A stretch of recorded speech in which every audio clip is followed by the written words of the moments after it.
Você já sentiu que se desqualificou do amor de Deus? Que existe um limite, uma linha na areia, e talvez, sem saber exatamente quando ou como você a cruzou, olhamos para as nossas vidas, para os destroços dos nossos erros passados, os hábitos recorrentes que não conseguimos quebrar e as vergonhas secretas que carregamos, e concluímos que devemos estar no fim da fila. Presumimos que Deus ouve primeiro as orações dos santos. Presumimos que Ele ouve os puros, os disciplinados e os santos, enquanto nós ficamos do lado de fora dos portões, esperando pelas sobras. Mas e se eu lhe dissesse que essa lógica humana está completamente invertida? E se eu lhe dissesse que, na economia do céu, o seu quebrantamento não o desqualifica, ele o qualifica? E se eu lhe dissesse que, de acordo com as revelações específicas dadas a Santa Faustina Kowalska, a sua miséria lhe dá um direito legal sobre o coração de Jesus, um direito à sua misericórdia que nem os anjos possuem? Isso soa bom demais para ser verdade, soa como uma invenção para nos fazer sentir melhor, mas não é. É uma promessa documentada dos lábios do próprio Jesus Cristo, registrada no Diário de Santa Faustina, e hoje vamos olhar para esta revelação surpreendente de que quanto pior você é, mais Deus o persegue. E quanto maior o pecador, maior o direito que ele tem à misericórdia de Deus. Antes de abrirmos as páginas deste mistério, vamos criar um santuário de confiança bem aqui, neste momento. Estamos prestes a falar de coisas que o inimigo da sua alma não quer que você ouça. Ele quer você isolado em sua culpa. Então, vamos unir nossos corações contra a escuridão. Convido você agora mesmo a ir aos comentários abaixo e digitar 4 palavras simples. 4 palavras que agem como uma chave para desbloquear esta promessa. Jesus, eu confio em vós. Se houver uma pessoa específica, um filho, um cônjuge, um amigo que você acredita estar longe demais, adicione o primeiro nome dela ao lado da sua oração. Vamos colocá-los juntos, nos raios da misericórdia. Agora vamos viajar para a cela de Santa Faustina para descobrir este direito do pecador. Para entender isso, devemos primeiro confrontar a maneira como naturalmente pensamos sobre Deus. Muitas vezes, vemos Deus através das lentes de um tribunal. Em um tribunal humano, se você é inocente, você tem direitos. Se você é um criminoso, você perde direitos, é punido, é expulso. Isso é justiça, e porque Deus é justo, nós o tememos. Nós nos escondemos dele quando caímos, assim como Adão e Eva se esconderam no jardim. Pensamos, vou me limpar primeiro e depois me apresentarei a ele. Mas Jesus apareceu a uma humilde freira polonesa na década de 1930 para destruir essa imagem. Ele veio revelar que, embora seja de fato o justo juiz, ele é, antes de tudo, o Rei da Misericórdia. E a misericórdia opera de forma diferente da justiça. A própria Faustina lutou com isso.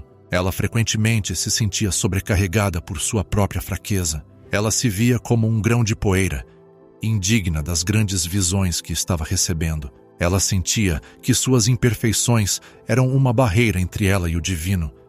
Mas em um de seus encontros mais profundos, Jesus a corrigiu. Ele lhe deu uma mensagem que não era apenas para ela, mas para você e para mim.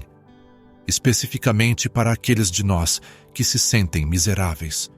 No diário, entrada número 1182, Jesus diz palavras que invertem as leis do universo. Ouça isto com atenção. Ele diz: desejo exortar as almas a confiarem no abismo da minha misericórdia. Quanto maior a miséria da alma, tanto maior o direito que tem a minha misericórdia. Observe essa palavra, direito. Ele não diz, quanto maior o pecador, mais provável é que eu o perdoe se ele implorar o suficiente. Ele diz que o pecador tem um direito. Esta é a linguagem de titularidade. Isso implica que sua miséria age como um ímã, assim como um vácuo exige ser preenchido com ar. O vazio da sua alma exige ser preenchido com a graça de Deus.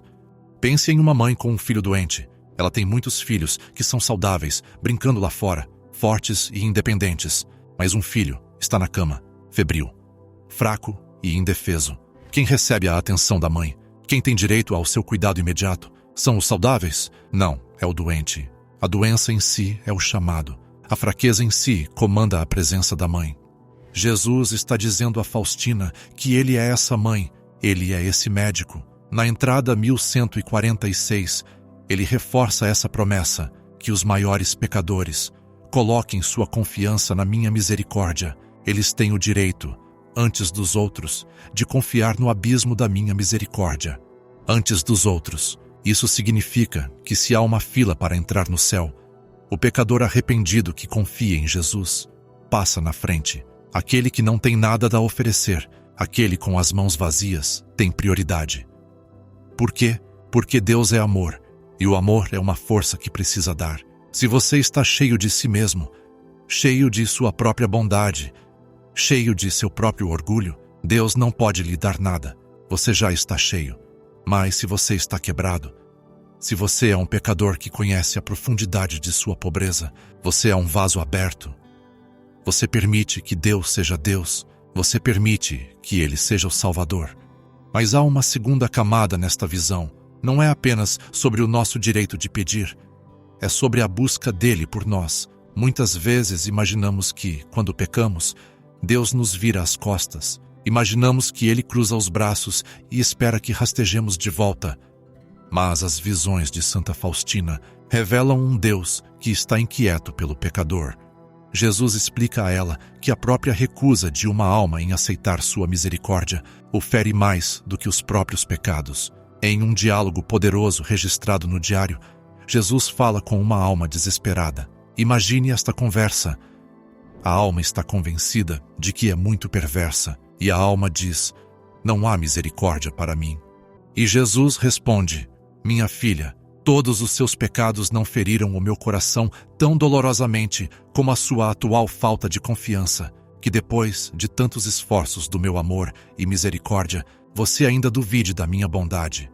Ele mostra a Faustina que ele persegue o pecador, não com um pedaço de pau, mas com o que ele chama de um chamado de graça. Ele sussurra, ele organiza circunstâncias, ele bloqueia os caminhos que levam à destruição. Ele está à porta e bate. Ele diz a ela na entrada 1728, eu estou procurando por eles. Ele não está esperando, ele está caçando. Ele é o perdigueiro do céu. E qual é a única coisa que o detém? Qual é a única coisa que desqualifica uma pessoa? Não é o assassinato, não é o adultério, não é o roubo, é o orgulho, é a recusa em admitir que precisamos dele. No momento em que dizemos, estou bem, não preciso de misericórdia, selamos nossos corações, mas no momento em que dizemos, Senhor, sou um desastre, arruinei tudo, as comportas se abrem. Faustina viu essa realidade em uma visão do julgamento. Ela viu que Deus não quer punir. A punição é um ato estranho para Ele. É algo que trazemos sobre nós mesmos quando rejeitamos sua proteção. Jesus disse a ela, não quero punir a humanidade sofredora, mas desejo curá-la, estreitando-a ao meu misericordioso coração. Ele explica que prolongou o tempo da misericórdia por causa dos pecadores. Ele está segurando o dia da justiça para nos dar tempo. Ele diz, quem se recusa a passar pela porta da minha misericórdia deve passar pela porta da minha justiça. Este é o aviso urgente contido na promessa. Estamos vivendo no tempo da porta da misericórdia e esta porta está escancarada. Não é uma fenda estreita pela qual você tem que se espremer sendo perfeito. É uma porta de celeiro larga o suficiente para que o maior pecador entre, desde que carregue o único passaporte necessário: confiança. Vamos nos aprofundar em um terceiro encontro, um que aborda o medo do futuro. Muitos de nós nos preocupamos. Ok, Deus me perdoa agora, mas e se eu cair de novo? E se eu for apenas fraco por natureza? Será que Ele vai acabar se cansando de mim? Faustina tinha esse medo. Ela se preocupava com suas falhas recorrentes e Jesus lhe deu uma imagem para acalmar seu coração. Ele falou do oceano de misericórdia. Ele disse a ela que quando um pecador se aproxima dele com confiança, seus pecados não são apenas cobertos, eles são aniquilados. Ele usa a analogia de uma palha jogada em um fogo ardente. O fogo luta para consumir a palha. O fogo diz: esta palha é grande demais para mim. Não, a palha desaparece num instante. Jesus disse a ela: os pecados não são um obstáculo para a minha misericórdia. Pense nisso. Seus pecados não são um obstáculo.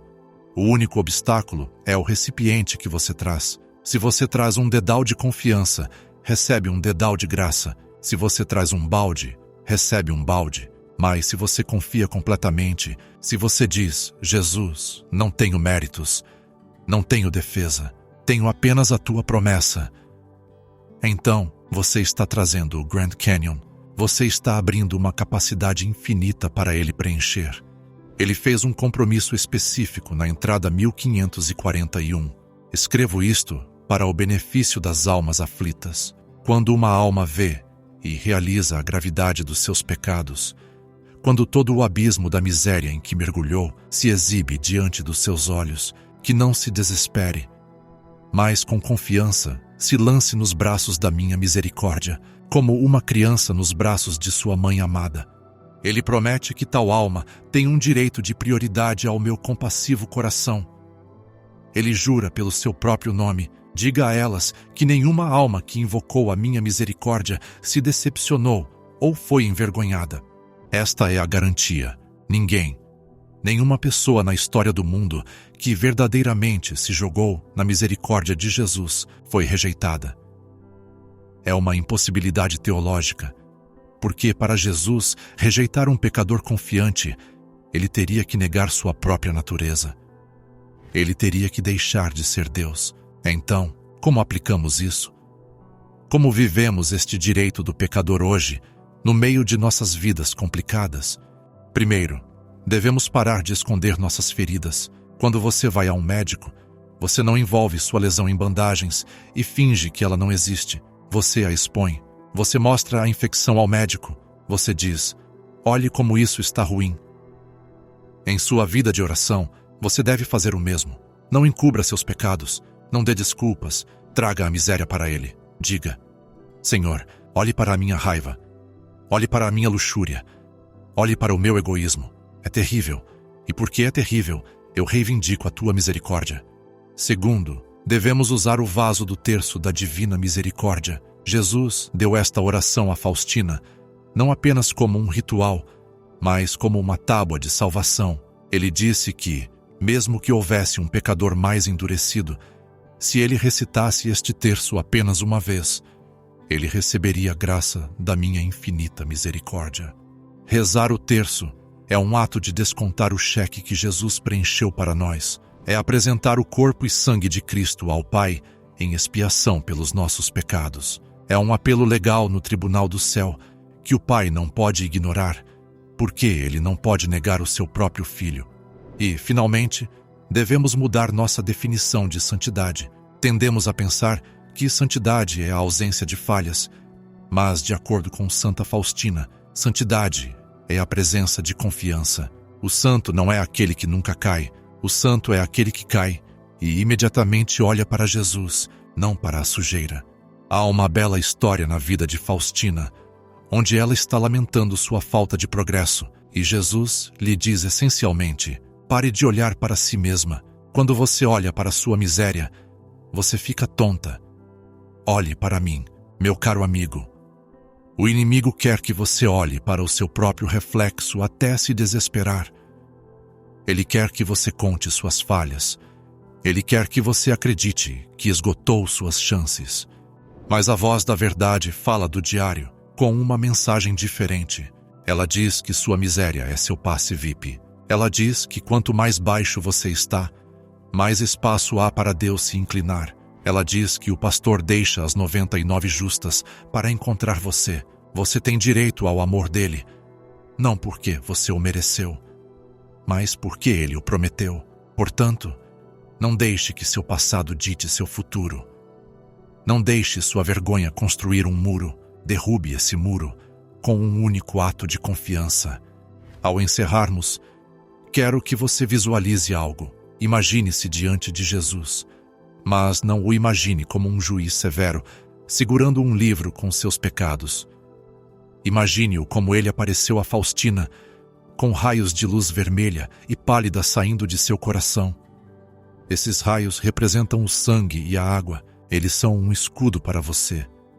Imagine-se entregando a ele sua pesada bolsa de fardos, sua miséria. Observe-o pegá-la. Ele não olha para isso com nojo. Ele a lança no oceano de seu amor e ela se dissolve. E então, ele olha para você. Não com raiva, mas com o alívio de um pai que encontrou seu filho perdido. Você está seguro aqui. Você é amado aqui.